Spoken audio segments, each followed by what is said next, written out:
So, to be honest, because it's about time I start being honest, I've been playing it super safe with you. I've been playing it super safe with myself. Nutrition coaching, lifestyle coaching, mindset coaching that I do with all my clients, who, by the way, I love them all, and you've all gotten amazing results, which is so great to see. It has also been very comfortable for me. It's been comfortable because it's an area where I really excel in and know a lot about, but I have not been speaking from my pain. I have not been fully aligned with my purpose. And in the last 6 months to a year or so, I have changed all of that. And to be very honest, like the thing that really jolted me into why are you playing it so safe and why are you not speaking the message that the world needs to hear was after my accident in March. You can still see my nose is red from breaking my nose from a really bad accident I had in March. But that near-death experience jolted me into, what the fuck are you doing? The world needs to hear this message. The world needs to know what you have struggled with, because many women have struggled with the same. Maybe men as well have struggled with it, and we need to talk about this. We need to break the silence on it. So, I never thought I would be talking about this on social media in any sort of public way. Definitely didn't think I'd be creating a business around it. But this needs to happen, and things need to change in our society. So you might have seen my post yesterday called She Is. If you haven't, definitely go check it out. There's a lot more information in there than I'll talk about today. But in that post, you'll see a movement, a revolution that I'm creating around lifting the silence on our bodies, on sex, on desire, on female pleasure, and removing the shame that has been absorbed in our bodies, not feeling worthy of it or not feeling like we can embrace that sensuality. So why did I never think I would be talking about this? Because, and I'm shaking right now, it has been what has caused me the most pain more than anything else for my entire life.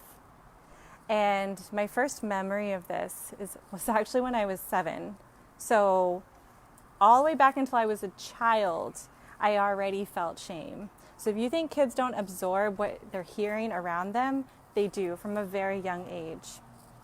At 7 years old, I had already started dancing, and I remember doing a routine. I was doing this little jazz hip hop routine for my grandma.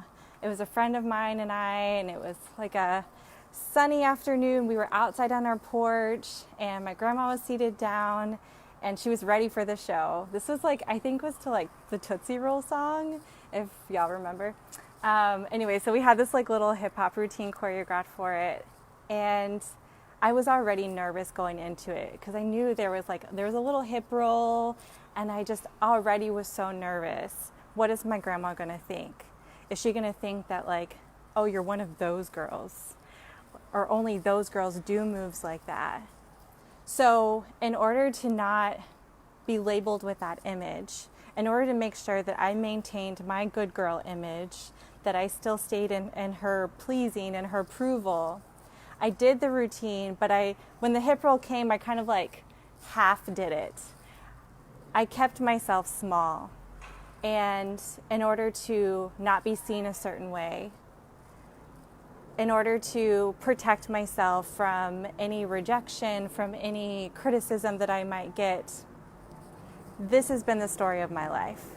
Keeping myself small because of the shame that my body had absorbed around pleasure, around sensuality, just moving my hips a certain way. And y'all as dancers know that this is normal for what we do, but for many women, it's scary.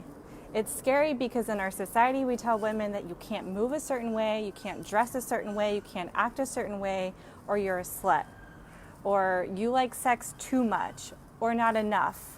Or, you should be able to do it, but you can't because you don't look a certain way.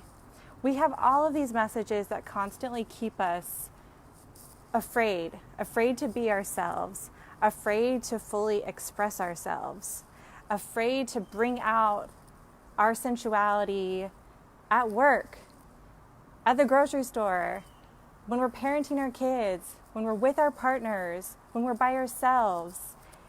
It's allowed in all parts of our lives. And it's about damn time that we stop whispering about this or thinking that we can't talk about it, because it's time to talk about it. It's time to end the silence on female sexuality, on sensuality, and allow ourselves to come into the fullest expression of ourselves.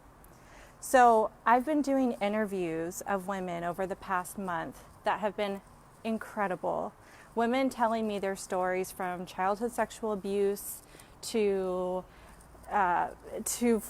starting masturbating at 14 and not feeling a single bit of guilt or shame about it. All kinds of incredible stories that I've been so honored to hear and be a part of. But the number one thing that everyone said that they wanted was a group of women to support them. A group of women to say, yes, me too. I've been there. I get you. I understand. Let's talk about it. Let's stop whispering about it or think that we're the only ones going through these things. So I've created the first meeting of a Society of Sisters. It's happening in Houston, July 7th at 5 p.m. I posted an event about it today, so go to my page to check that out.